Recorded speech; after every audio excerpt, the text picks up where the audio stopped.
I'm Lily from Sharp Shots Photo Club, and today we're going to be taking great action photographs. Ned, my son, is on his bike. Hi.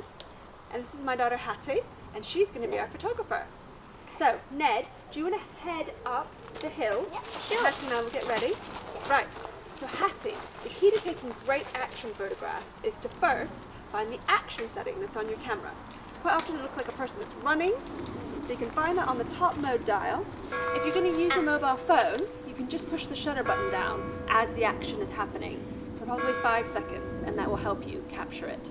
Right, so on the camera, Hattie, the next thing, and with the mobile phone, that we need to do is get low.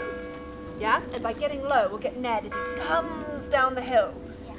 The last thing that we need to think about is holding the shutter button down so we can take lots of pictures at once. And I know I mentioned it on the mobile phone, but you also need to do it on the camera too. So that way, as he skids, you get lots and lots of pictures. And because you're using the action setting, the shutter is really fast, that clickety-click that you hear, and so it will stop the movement as he passes. Okay. Does that sound good? Yeah. Cool. So we're ready. Let's get Ned to come past. He's ready. See if you can get him. Start taking pictures. Yeah.